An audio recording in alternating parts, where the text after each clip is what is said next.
What I cover today really comes from the perspective of the Child and Family Research Centre where I work, along with some colleagues who are here today, and specifically from my experience of, our experience of conducting research, particularly with children and families who face adversity. And basically what I want to talk to you about is all about the letter P.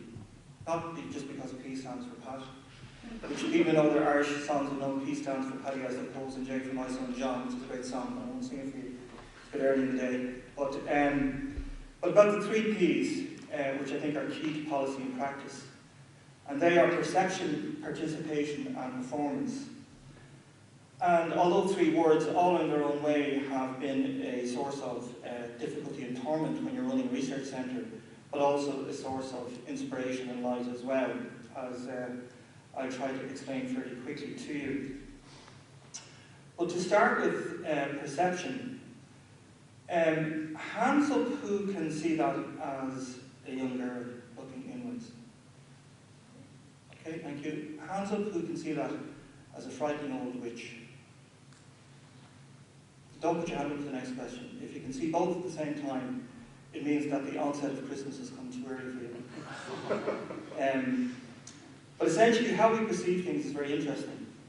And Helen Wise from Harvard University talks about doing evaluation of children and families, that very often when you work with the policy community, they either want to see it as a gotcha evaluation, as in when they're looking to close down the service sometimes, or a bragging evaluation, as that they think the service you're evaluating is so brilliant that everybody has to hear about it. And of course, those of us involved in research know that the truth lies somewhere between the two. And it's interesting listening to Diane's messages about how we share evidence from research and how anecdotal information can often be a very powerful tool. I'll come back to that in a moment. But a key issue is, I think, from the point of view of the research community, and having formally worked in practice myself, it's extremely important that we are clear about what our perception of the role of research in social sciences is or are, and indeed understand the perception of people who either commission us to do research or whom we partner with to do research. And this is a particular issue for us in terms of our work with Atlantic Philanthropies, who fund quite a lot of social sciences research in the children's research world at the moment in Ireland and elsewhere. If you look at participation, one of the key issues for the policy community is that very often we only research people who are experiencing adversity or difficulty. Not enough research is done on universal populations. And there is an argument that has been held internationally, certainly by Jerry Belsky, for example, in the UK, that one of the problems that we have at the moment is that the policy community is influenced by research on people who've got difficulty and problems within the human sciences as a general rule. And there isn't enough research on universal populations. And that raises a particular issue in terms of researching the lives of children. Because most research, with the exception of the Growing Up in Ireland study, which is in its infancy by the SRI and Children's Research Centre in Trinity, generally speaking, there is not enough research on universal populations. What's even more worrying is that in terms of participation, the whole issue of connectedness between the research community and the policy community is one that deserves some comment or thought. One of the problems you have is that very often the role of research, certainly in children's research, can be seen almost like as a policing role, and evaluation is not seen as a learning process, rather than seen as a partnership where everybody learns. So I think that is a key issue. When we look at the issue of performance, it even becomes slightly more complicated. Obviously, we want to ensure that the research is valued by practitioners. One of the biggest problems, I think, in terms of the messages from research is that very often there's a shared goal about better outcomes for children and families, particularly those who experience difficulty. But there's not a shared view in terms of how research can be turned into practice messages. What is it from the research that practitioners can actually do differently in their job as a result of the research? And very often, not enough time is spent by researchers, including ourselves, and I blame ourselves in this, in terms of trying to bring research to that point.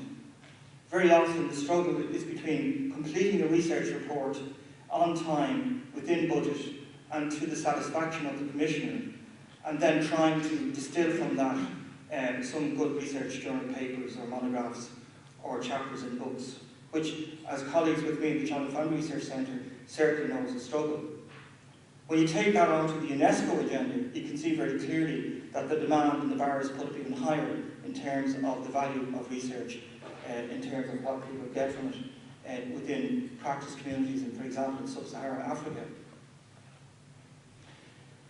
The second kind of complication on performance in research and working with the policy community relates to high quality outcomes.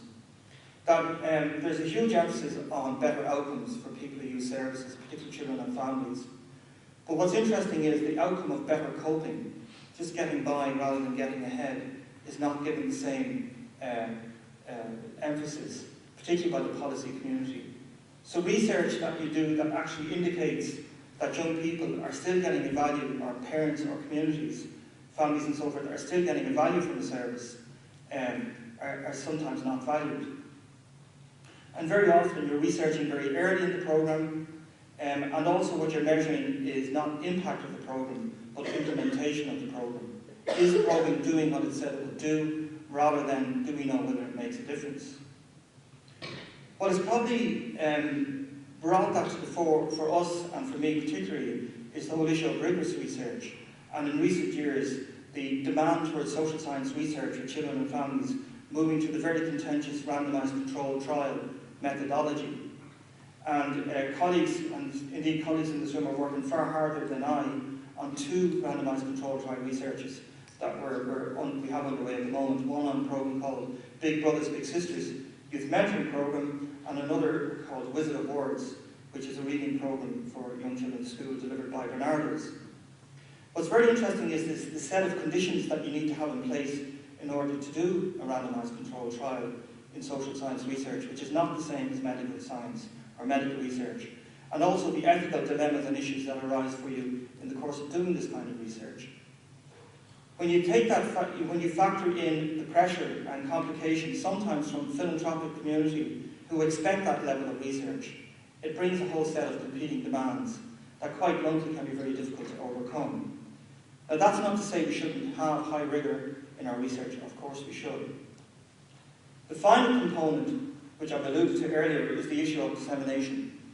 And very often, not alone do politicians and governments not have time to read long research reports, but busy practitioners and busy policymakers don't either. And I think that's a fault on our part. It's not a fault on their part. They are our customers, and there's an issue for us about how we make vitable, readable, understandable information from the research we do. So these are some of the challenges, but being ever positive, I'm not going to show you the witch and the young woman again, because that would only upset you more. But just to say that I think you can get these in concert approximately, and they're all beginning with the letter P. Thank you very much.